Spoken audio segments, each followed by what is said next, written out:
Buyers that were aggressive did not turn out to be aggressive buyers. Sellers are starting to step in.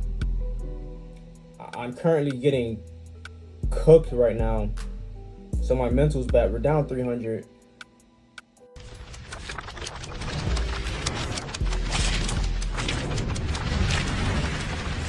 Yo, what do YouTube? It's your boy FlexNB. Please be sure to follow me on IG, because in today's video, we're not starting where we left off, but I do want to touch on what I said in the last video. And shout out to the last video, man. It's blowing up for some reason. I don't know. It's been a minute since I had a video that touched 1,000 views. So shout out to all people that's watching, sharing, whatever. Shout out to you, my boy.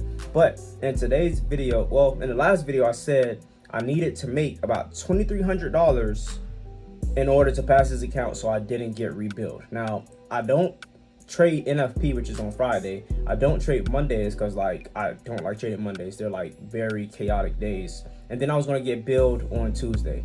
Now, right now it's Thursday, so already cooked, already got charged, whatever. I normally risk, I'd say $250 to $325 per trade, or that's the maximum loss I'm trying to do.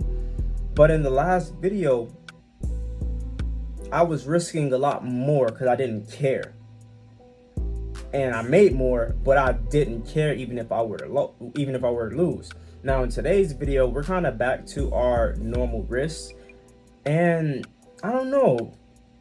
I care because I already paid for the account. I don't want to just blow the account. That's just silly. But at the end of the day, I kind of need to keep that aggression. So I'm going to try to keep that in the back of my mind today. I don't think I'm going to be risking. Hey, whoa. Don't click off the video, bro.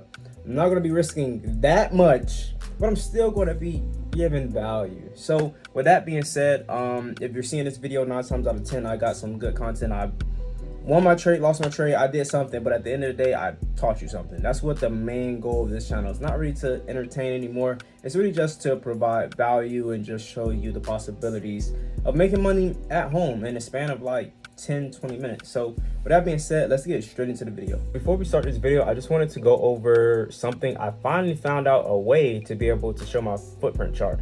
Now, this is the footprint chart. Basically, this is what I use. It's literally the same as the actual chart. You can also trade from this, but I just want to go over what I like to do when it comes down to the footprint chart.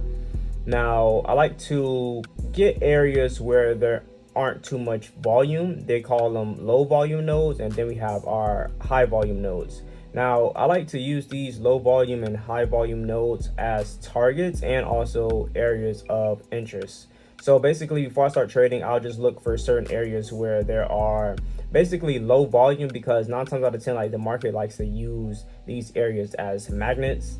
And if you want more information on how to use the footprint chart, because I'm not gonna lie, kind of turned up my journey, subscribe to my Discord. I'm not even gonna lie, it's kind of hard to do it on YouTube because it's very hard to explain, but on Discord, I just find it very easy because it's like a one-on-one conversation. All right, so I'm taking a short on the NASDAQ. Basically, there were buyers that were trying to step in. As you've seen, there are rejections, and I'm taking it straight in the middle of the zone. But my stop loss, it could be a little bit better due to me taking the trade in the middle of the zone. But I do like how there were buyers that tried to step in on the order flow footprint chart, and they just literally had no follow through. The sellers decided to start stepping in. Then I seen that this candle broke past the previous one, and I was like, okay, this is a safe area to enter my trade.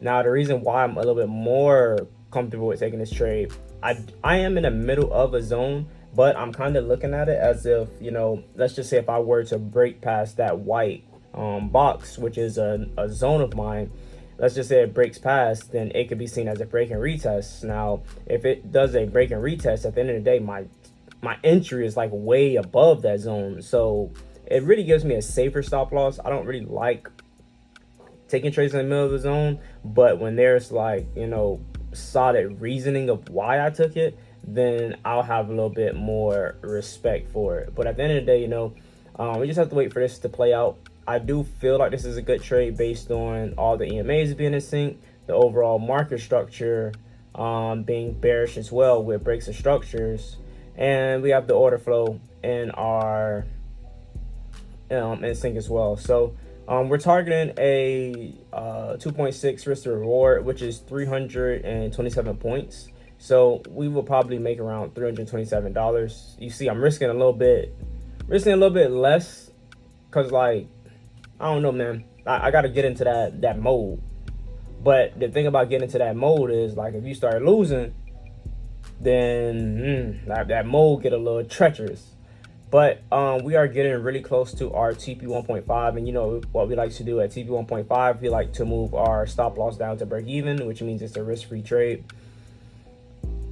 And we're approaching it, but we are getting a bit of rejection. There are some buyers that are starting to step into the market right as we pass the $100 threshold, which is nothing in 2025. I'm not even gonna lie, bro. We trying to make some thousands now, but we're really close to our target to be able to move our stop loss down to break even. So really just gotta wait for that. Right now I'm just monitoring the footprint chart. There are buyers that are stepping in. At the end of the day, we got a minute left. We're on a 3-minute too. So yeah, we got buyers that are starting to step in. I don't want to see these buyers get rewarded, because if anything, then it's going to do a break and retest. And if it retests, 9 times out of 10, it's literally going directly to my stop loss. So not going to impose my will on the market, just really going to be patient. At the end of the day, you know, once we press that button, the risk is the risk. All right, now we had a pivotal moment because this candlestick is about to close. But if you see how this candlestick is closing, I can almost bet that the next candlestick is not going to go down. I'm not even going to lie to you. Like, when it comes down to trading, it's almost like patterns. Like, you just recognize certain things. And that candlestick right there, that middle doji, like, it didn't break past the previous candle. Like, it didn't even wait past the previous candle. It's just like a doji. Like, it just doesn't make sense. Now, I don't think that this is going to go down. I hope it does. But at the end of the day, you know, it's just not something. It's just not a continuation candle. It's like a weak rejection candle. And since we're kind of in the middle, it's 30 minutes. All right, 30 minutes starting to reject, 15-minute rejecting, 5 minutes just looks crazy. Yeah, I think our break even is about to get hit. I did move my stop loss down once I seen the way that the buyers were stepping in and that candle was deciding to close. So yeah, I think we're gonna hit break even on this trade. We were only up like $140. So whatever. It is whatever. We're not out of the trade until we out the trade. I'm just gonna let my target get hit. All right, so what we're gonna do now is, because I was trying to trade 2 accounts at the same time, and I might as well just show y'all how to copy trade. So basically, you go to, you know, Tradeovate, and basically, let's just pretend to add this. This is going to be. All right, basically, you just put a name, and then it's going to be, you know, it's going to say group name. And then all you have to do is from available, just drag it to the added accounts. And wherever the added accounts are, those are basically the trades that are going to be copy trading. So you don't have to like press one button at the same time. Now, as you can see right here, I did add a 2 for right here. So it's going to multiply the risk when it comes down to that account versus the other account. All right. Now, when it comes down to, you know, making sure it's active, you have to simply click on this, and then you have to click on the group name. And then once you see that, whatever your group name at the bottom, mine in this example is Q2 for quarter 2. Basically, that means I'm trading both accounts. All right. Another thing you have to take into account is when it comes down to this order, right? Like the number of orders. So basically, since I'm doing 4, that's going to be 2 on one account, 2 on the other account. If I do 2, that's going to be 1 on one account and 1 on the other account. That makes sense? All right, cool. All right, so right now we are copy trading.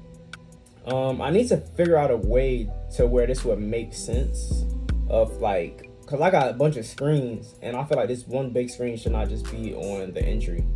But right now, on the order flow chart, basically there's buyers that we're trying to step in, and there's just no follow through at this zone. So This candlestick right now is currently closing as a pin bar. Now, if it closes as a pin bar and I get another candlestick to open up, I need to figure out a way of how I want to do this. This copy trading is a little complex, I'm not even gonna lie. Basically, I'm going on TradingView and I'm basically seeing how everything, like how the numbers would be instead of doing it on here.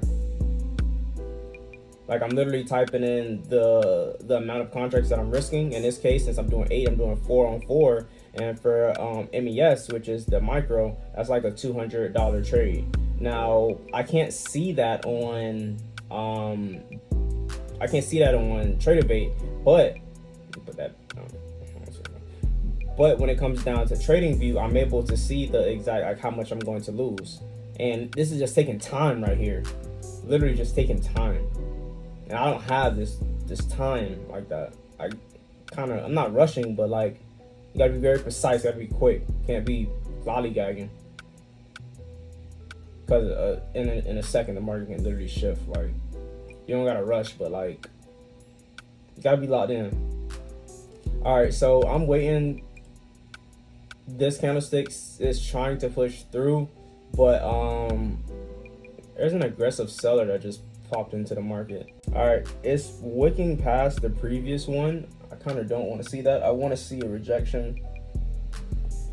I think since it's wicking past this previous one, I would have to wait for the market to break past the wick towards the bottom. Yeah, if it breaks past the wick towards the bottom, I feel like that'd be more comfortable. Or if I can get another pin bar, that would be smooth as well.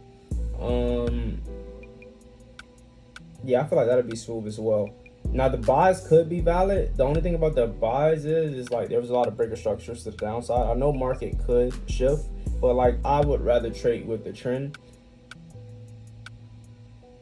But the trend is bullish too. It's a lot of thinking when it comes down to this. Like, what a clean move is that, man? It's been a rough week. I'm not even gonna lie. Like, there hasn't been any clean moves. There's been consolidation. It's been a trash week. All right, there's another aggressive buyer that just stepped into the market.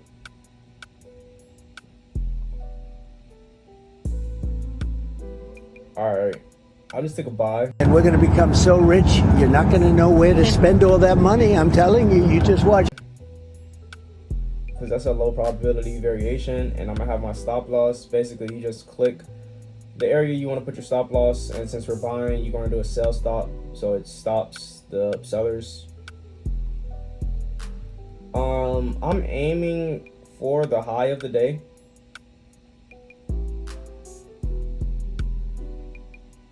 I do see a supply, but I'm aiming for the high of the day, really.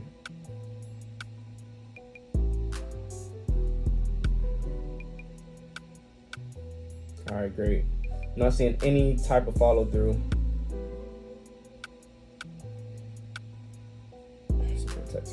I'm not seeing any type of follow through with the buyers. They got that aggressive buyer that stepped in, and like now that aggressive buyer is like really not an aggressive buyer anymore.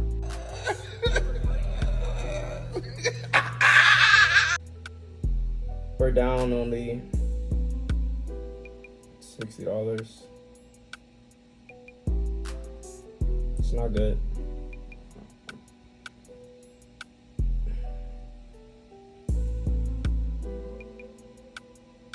Yeah, it's not good at all, because right now we're currently at an area. We're currently at like a low volume node. So basically, at this area, what you want to see, oh, jeez, we're getting clapped now. Broke nigga alert. Broke nigga alert. Is it talking about me? Broke. We're down 225.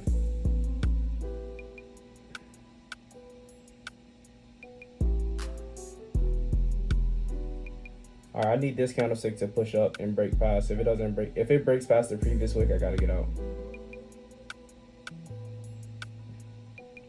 I need this one to break past.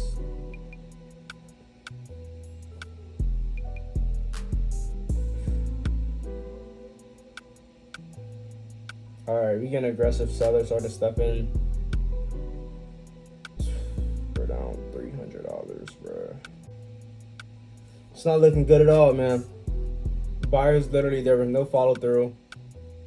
Aggressive sellers started to step, like the buyers that were aggressive did not turn out to be aggressive buyers. Sellers are starting to step in. I'm currently getting cooked right now. So my mental's bad. We're down 300. Freeze, fuck nigga. All right, man. I'm about to close my position soon. I'm not gonna lie. I'm not gonna lose like 500 on this trade. I'm not. But yeah. So basically, you know, we took this buy at a low volume node. Now that low volume node, basically, what you want to see is well, what you don't want to see is you don't want to see aggressive buyers start to step into the market and there's no follow through. That's like literally a sell sign. And right now, we basically got cooked, bro. Welcome to the world's #1 job site, Indeed. I'm thinking about taking a sell.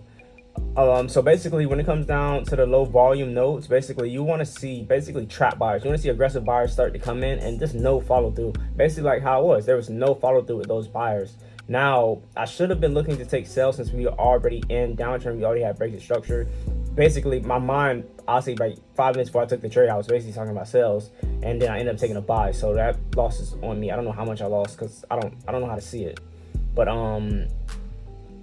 boom. All right, so we just got an aggressive seller to step into the market. Now I'm going to take my trade based off of that. It's a good entry. Not even gonna lie, it's a conservative entry. I could have gotten a little bit more aggressive, basically where I took a buy. So I'm gonna have to have my stop loss to be a little bit lower than I wanted it to be. It's gonna be above this this current candle that I'm in. So basically, if it's a rejection and the market is to push up past this previous one, then that means I don't know what the market's basically on, bro. Like it's honestly tweaking if it actually does that. So let's just try to get our money back right now. Okay, I got open pin. This is my first time using the Trader Bait. So we're gonna see how this is. I'm not sure if I really like it, to be honest. Only reason I say I'm not sure if I like it is because basically when I take a trade, it's like I'm not sure exactly how much I'm risking. I have to go to trading view just to see how much I'm risking, which I don't like about that. But the copy trading aspect is cool, but I'm not sure if I want to pay $100 for 2 accounts. Like maybe I should just get a 100K account instead of 2 50K accounts, or pass a 50K, make some money, and then feel me, buy 100K or buy, I don't know. But we'll see. Right now we just focused on winning this trade after being destroyed, literally. We up 118. Market's dropping, literally broke past the lows, but it's rejecting. There's an aggressive buyer that stepped into the market. Let's see, brand new candle that opened up. There's a lot of volume on this previous candle. You know what? Let me show y'all how this looks. All right, so I've been talking about all this aggressive selling and aggressive buying. This is exactly what I mean when I say aggressive selling and aggressive buying. Now, we're basically looking at the candles. You see how that is like a red minus 205? That's an aggressive seller. Now, you see where I'm circling? That's the volume. So when I say that there's a lot of volume, I can literally see, like you see how there are some areas that say 26 or 141 or 295. Right there, that's 1,199. Like, that's aggressive. I mean, that's a lot of volume. Look, another aggressive seller popped into the market. Now the market is starting to sell.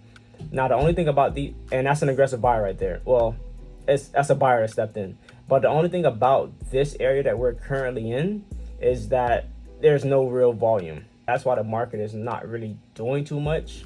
We are up 275. We basically made back all the money that we lost. But at the end of the day, you know, I do have some targets that I'm trying to reach. So I did move my stop loss down to break even. I do want to see the market continue to go down. But now we're kind of at like a crossroad. Like, do I just want my money back, or do I want to walk away with actually something? The reason why I'm not going to close my trade with just a little bit of profit, that's because I don't want a little bit of profit, man. Like I lost already. Switch back to trading view because it just looks better on trading view. This is how the trade looked. Could have got a better entry, but we are currently we currently rejected a key area because this area served as a that 3 minute do not look good. We rejected a key area that served as a resistance at one point. Now it seeming to be it seems to be serving as a support now. So the only bad thing about trying to hold my trade for a longer target, because we already hit TP2, but the bad thing about me holding my trade for a longer target is that you know, the market moves like just moves up and down. Hey, yo. So basically where my stop loss is right now, the only valid thing to happen will be for the market to literally go tap my stop loss and basically come back down, because these are my real targets right there at the 5, 6, 47. Those are my real targets, and that's also a 15-minute demand as well. So I'm gonna move this zone down because it looks a little bit more clear right there. But at the end of the day, man, really contemplating. I gotta make a decision right now: hold my trade, which I need to do, or close it and really just don't lose any money. And the thing about closing your trade, I'm not sure if you go through this, but it's so annoying when, you know, you'll be up. For example, I was up like $300, right? So you won't close your trade then, but as your trade starts in reverse, that's when you close your trade. Like, that's something that I do that I need to stop doing. So I'm not going to close my trade right now, but I think it's going to be a break and retest. I think my break even is going to get triggered, and we're going to walk away with just nothing. So it may be another break-even trade. I'm a non-profit trader, bro. I love non-profits, bro. The tax write-off, bro. Non-profits, charity work. Give back to the market. That's what I do. I'm just liquidity. Exit liquid. I'm exit liquidity. If you need some liquidity, here I come, bro. Just call me, and I'm there. Oh man. We were up 300, now we only up $81. This candlestick does not look good on the 15-minute. That's a big rejection. We have buyers stepping in. Oh my gosh. Good thing about only good thing about me being in this trade is like I'm at break even. But at the end of the day, you know, it's cooked. Probably should have traded the minis, because if I would have traded the minis, then I probably would have been up. Once I was at TP2, I probably would have been up like 500-600, and that would have triggered in my mind like, okay, like, you're satisfied. Hey, I just want to give y'all a quick breakdown of why exactly I took this trade. Even though it wasn't a technically winning trade, there was money to be made. I don't know. All right, so on the hour time frame, basically we have this hour candlestick right here that literally was breaking past this previous one, which is basically telling me that the market wants to continue to go down right after there was a break of structure. So that's really just the hour time frame. It's literally piercing through the zone, really just telling me that it really wants to sell. Now for the 30 minute as well, we have this break of structure. It's not piercing through because, as you can see, this previous candle is way up here. So we have kind of a stronger candle with this piercing of the zone right there. So that's the 30-minute time frame. Not really too much going on with the 30-minute time frame, but for the 15-minute time frame, basically we have this candlestick right here that's literally piercing through, showing that we want to kind of go, you know, a little bit past the zone. This is a rejection and did not break past the previous one. When I say it didn't break past the previous one, it did not close past the previous wick. So as it's not closing past the previous wick, this is when I turned into the lower time frame charts and also the order flow charts to be able to capitalize on that. So let's go to the 5 minute. This is where we took our entry. Now I wish I could have took my entry right here, but that's when I took that buy. I just wasn't thinking straight, to be honest. EMAs were in sync for the sales. I wasn't thinking straight, but I ended up taking the sales right here, and I took the trade down for like a 1 to 3, but at the end of the day, you know, I didn't close. I literally just let all that money just sit on the table, and you know, it sucks. Now that's the 5 minute, 3 minute. Did the 3 minute do anything? Nah, not really. This entry was based off of the 5 minute and the footprint chart. And also, let me show you this right here. All right, so basically this area right here, this is where I had that low volume node, and as you can see, I think it was like right here, but as you can see, the market literally pushed up into it, gave me some rejection, and then it started to go down, and that went for a 1 to 5. I did not capitalize on that. It's so tough, but